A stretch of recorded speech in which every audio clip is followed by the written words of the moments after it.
Hello friends, ಎಲ್ರಿಗೂ ನಮಸ್ಕಾರ. ಹೇಗಿದ್ದೀರಾ ಎಲ್ಲರೂ?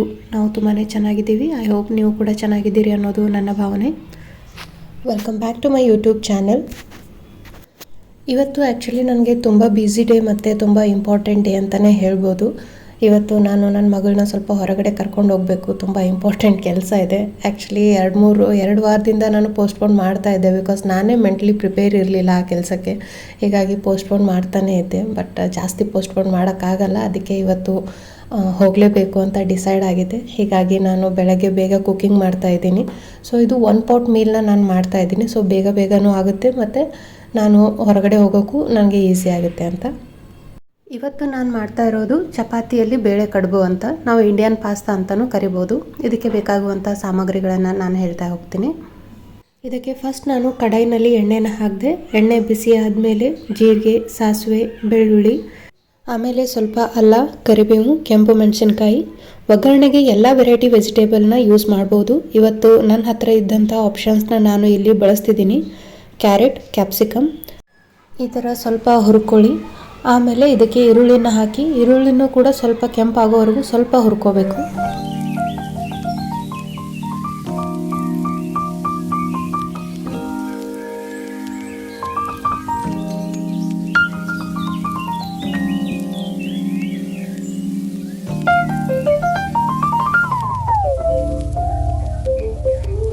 ಈರುಳ್ಳಿ ಸ್ವಲ್ಪ ಫ್ರೈ ಆದಮೇಲೆ ಮೆಂತ್ಯ ಸೊಪ್ಪು ಹಾಕ್ತಿದ್ದೀನಿ.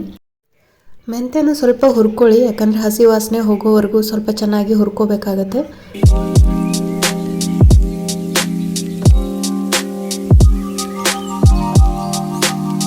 ರುಚಿಗೆ ತಕ್ಕಷ್ಟು ಉಪ್ಪು, ನಿಮ್ಮ ಟೇಸ್ಟ್ಗೆ ತಕ್ಕಂತೆ ಖಾರದ ಪುಡಿ, ಕೊರಿಯಂಡರ್ ಪೌಡರ್, ಮೊದಲೇ 3 ವಿಸಿಲ್ ಮಾಡಿದಂತಹ ಬೇಳೆ. ಇದರಲ್ಲಿ ನಾನು 1 ಸ್ಮಾಲ್ ಕಪ್ ತೊಗರಿಬೇಳೆ ಅಂದರೆ ಸಾಂಬಾರು ಮಾಡುವಂಥ ಬೇಳೆ, 1 ಅಥವಾ 2 ಟೊಮೊಟೊ, ಅರಿಶಿಣ, ಸ್ವಲ್ಪ ಎಣ್ಣೆ, ಸ್ವಲ್ಪ ಉಪ್ಪನ್ನು ಹಾಕಿ 3 ರಿಂದ 4 ವಿಸಿಲ್ ಕೂಗಿಸಿದಂಥ ಬೇಳೆನ ನಾನು ಸೈಡಲ್ಲಿ ಇಟ್ಟಿದ್ದೆ. ಅದನ್ನು ಇಲ್ಲಿ ಮಿಕ್ಸ್ ಮಾಡ್ತಾ ಇದ್ದೀನಿ. ಇದನ್ನು ಒಗ್ಗರಣೆಗೆ ಚೆನ್ನಾಗಿ ಮಿಕ್ಸ್ ಮಾಡ್ಕೊಳ್ಳಿ, ಯಾಕಂದರೆ ಒಗ್ಗರಣೆ ಮತ್ತು ಬೇಳೆ ಎಲ್ಲ ಮಿಕ್ಸ್ ಆಗಬೇಕು.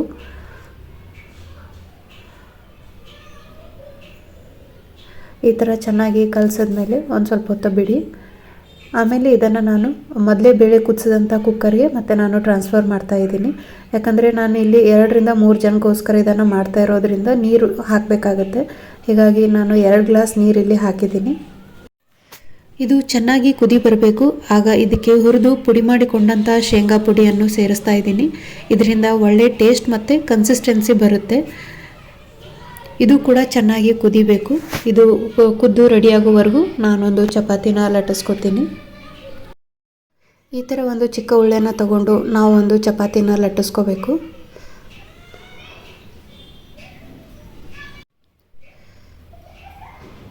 ಶೇಪ್ ಬಗ್ಗೆ ಎಲ್ಲ ಚಿಂತೆ ಮಾಡೋಕ್ಕೆ ಹೋಗಬೇಡಿ. ಅದು ಹೇಗೂ ನಾವು ಚಿಕ್ಕ ಚಿಕ್ಕ ಪೀಸಸ್ ಆಗಿ ಕಟ್ ಮಾಡ್ತೀವಿ.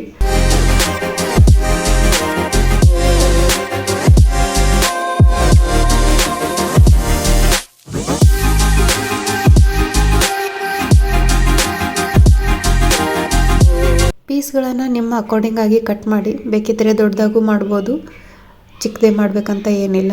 ನಾನು ಸುಮ್ಮನೆ ಈ ಥರ ಚಿಕ್ಕದಾಗಿ ಮಾಡಿ ಹಾಕ್ತಾಯಿದ್ದೀನಿ. ಈ ಥರ ಪೀಸ್ಗಳನ್ನು ಕಟ್ ಮಾಡಿದ್ಮೇಲೆ ನಾವು ಕುದಿಯೋಕ್ಕಿಟ್ಟಿರುವಂಥ ಒಗ್ಗರಣೆಯಲ್ಲಿ ಇದನ್ನು ಹಾಕಬೇಕು.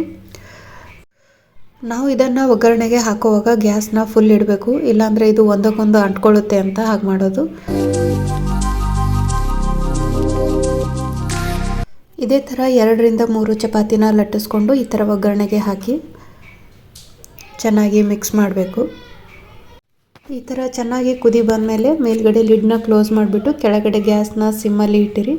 1-2 ವಿಸಿಲ್ ಹೊಡ್ಸೋದೇನು ಬೇಡ. 1-2 ನಿಮಿಷ ಅಥವಾ 5 ನಿಮಿಷ ಆದಮೇಲೆ ಗ್ಯಾಸ್ನ ಆಫ್ ಮಾಡಿ, ವಿಸಿಲೆಲ್ಲ ಹೋದ್ಮೇಲೆ ಓಪನ್ ಮಾಡ್ಕೊಳ್ಳಿ. ಈ ಥರ ಸಾಫ್ಟಾಗಿ ಚೆನ್ನಾಗಿ ರೆಡಿಯಾಗಿ ನಿಮಗೆ ಸಿಗುತ್ತೆ. ಅದನ್ನು ಚೆನ್ನಾಗಿ ಕಲಿಸ್ಬಿಟ್ಟು, ಕನ್ಸಿಸ್ಟೆನ್ಸಿ ಒಂದು ಸ್ವಲ್ಪ ನೀರಾಗಿದ್ದರೆ ಟೇಸ್ಟ್ ತುಂಬ ಚೆನ್ನಾಗಿರುತ್ತೆ.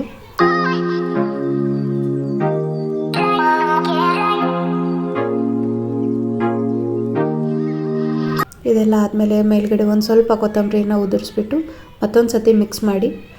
ನಿಮ್ಮ ಇಂಡಿಯನ್ ಪಾಸ್ತಾ ಇವಾಗ ರೆಡಿಯಾಗಿದೆ. ನೀವು ಒಂದು ಸತಿ ನಿಮ್ಮ ಮನೆಯಲ್ಲಿ ಟ್ರೈ ಮಾಡಿ. ಆಲ್ರೆಡಿ ನೀವೇನಾದರೂ ಈ ಥರ ನೀವು ಮಾಡಿ ಊಟ ಮಾಡಿದರೆ ಟೇಸ್ಟ್ ಹೇಗಿರುತ್ತೆ ಅಂತ ದಯವಿಟ್ಟು ಕಮೆಂಟ್ ಬಾಕ್ಸಲ್ಲಿ ನನಗೂ ಕೂಡ ತಿಳಿಸಿ.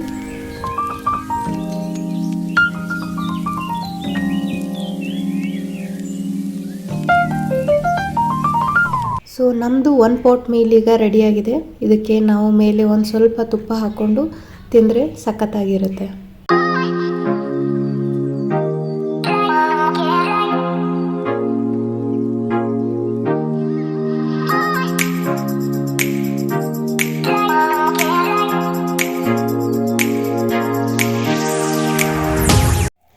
ನಾನು ಮತ್ತು ನಮ್ಮ ಪುಟಾಣಿ ಹೊರಗೆ ಹೋಗ್ತಿದ್ದೀವಿ ಅಂತ ಫಸ್ಟ್ನಲ್ಲೇ ಹೇಳಿದ್ದೆ. ಎಲ್ಲಿಗೆ ಯಾಕೆ ಅಂತ ಈಗ ಗೊತ್ತಾಗುತ್ತೆ. ಸೊ ನಾವು ಹೋಗ್ತಿರೋದು ನಮ್ಮ ನಿಶುಗೆ 1.5 ಇಯರ್ದು ವ್ಯಾಕ್ಸಿನ್ ಹಾಕೋಕ್ಕೆ. ಬಿಕಾಸ್ ನನ್ನ ಮಗಳಿಗೆ ಈಗ 1.5 ಇಯರ್ ಕಂಪ್ಲೀಟ್ ಆಗಿ 2 ವೀಕ್ಸ್ ಆಗಿದೆ. ಪರ್ಸ್ನಲಾಗಿ ನಾನು ಕೇಳೋದಾದರೆ ನನಗೆ ಹಾಸ್ಪಿಟಲ್ ಮತ್ತು ಅದರ ವಾಸನೆ ಅಂದರೆ ಇಷ್ಟ ಆಗಲ್ಲ. ಆದರೂ ವ್ಯಾಕ್ಸಿನ್ ಅಂತೂ ಮಿಸ್ ಮಾಡ್ಸೋಕ್ಕಾಗಲ್ಲ. ಹೀಗಾಗಿ 2 ವಾರ ಪೋಸ್ಟ್ಪೋನ್ ಮಾಡೋಕ್ಕೆ ರೀಸನ್ನೇ ನಾನು ಮೆಂಟಲಿ ಪ್ರಿಪೇರ್ ಇರಲಿಲ್ಲ. ಹೀಗಾಗಿ 2 ವೀಕ್ಸ್ ನಾನು ಪೋಸ್ಟ್ಪೋನ್ ಮಾಡಿದೆ, ಆದರೂ ಬಿಡೋಕ್ಕಾಗಲ್ಲ. ಹಾಗಾಗಿ ನಾನು ಮತ್ತು ಪುಟಾಣಿ ಇಬ್ಬರು ಇವತ್ತು ವ್ಯಾಕ್ಸಿನ್ ಹಾಕಬೇಕು ಅಂತ ಹಾಸ್ಪಿಟಲ್ಗೆ ಹೋಗ್ತಾ ಇದ್ದೀವಿ. ಒಂಥರ ಭಯ ಇರುತ್ತೆ, ಹೇಗೆ ಮಾಡ್ತಾರೋ ಏನಾಗುತ್ತೋ ಅನ್ನೋ ಭಯ ಇರುತ್ತೆ. ಹೀಗಾಗಿ ಇದು ಅವಳ 4ನೇ ವ್ಯಾಕ್ಸಿನ್ ಆಗಿದೆ. ಇದ್ರಿಗಿಂತ ಮುಂಚೆ ಹಾಕಿರೋ 3 ವ್ಯಾಕ್ಸಿನ್ಗಳನ್ನು ನಾನು ನಮ್ಮ ಊರಲ್ಲೇ ಹಾಕ್ಸಿದ್ದೀನಿ. ಈ ಥರ ಡ್ರಾಪ್ಸ್ ಹಾಕಿ 2 ಇಂಜೆಕ್ಷನ್ ಮಾಡಿದ್ರು, ಒಂದು ಕೈಗೆ ಮತ್ತು ಇನ್ನೊಂದು ಕಾಲಿಗೆ. ವ್ಯಾಕ್ಸಿನ್ ಕಂಪಲ್ಸರಿ ಇರೋದ್ರಿಂದ ಮಿಸ್ ಮಾಡೋಕ್ಕಾಗಲ್ಲ. ಡಾಕ್ಟರ್ ನಿಶುನ ಮಾತಾಡಿಸಿ ಪ್ಯಾಂಪರೆಲ್ಲ ಮಾಡಿದ್ರು. ಅವಳು ಅಳೋದನ್ನು ನಿಲ್ಲಿಸಿದ್ಲು ಅಲ್ಲೇ. ಬಟ್ ಅಲ್ಲಿಂದ ಬಂದಮೇಲೆ 2 ದಿವಸ ಅವಳ ಕಾಲು ಸ್ವಲ್ಪ ನೋವಿತ್ತು, ನಡೆಯೋಕ್ಕೆಲ್ಲ ಕಷ್ಟಪಡ್ತಾಯಿದ್ಲು. ಆಮೇಲೆಲ್ಲ ಓಕೆ ಆಯಿತು. ಈ ಹಾಸ್ಪಿಟಲ್ ಬಂದುಬಿಟ್ಟು ಗರುಡಾಚಾರ್ಪಾಳ್ಯದಲ್ಲಿ ಬರುತ್ತೆ. ಚೆನ್ನಾಗಿ ಕ್ಲೀನಾಗೆಲ್ಲ ಮೇಂಟೈನ್ ಮಾಡಿದ್ದಾರೆ. ಸ್ಟಾಫ್ ಕೂಡ ತುಂಬ ಫ್ರೆಂಡ್ಲಿಯಾಗಿ ತುಂಬ ಚೆನ್ನಾಗಿದ್ದಾರೆ. ಇವ್ರ ಹೆಸರು ಬಂದುಬಿಟ್ಟು ಆಶಾ ಅಂತ. ಮಕ್ಕಳನ್ನ ತುಂಬಾ ಚೆನ್ನಾಗಿ ಟ್ರೀಟ್ ಮಾಡ್ತಾರೆ. ಇಂಜೆಕ್ಷನ್ ಕೂಡ ಅಷ್ಟೇ ಸಾಫ್ಟಾಗಿ ಚೆನ್ನಾಗಿ ಮಾಡಿದ್ರು. ಆದರೆ ವ್ಯಾಕ್ಸಿನ್ ಯಾವಾಗಲೂ ನೋವು ಮಾಡೇ ಮಾಡುತ್ತೆ.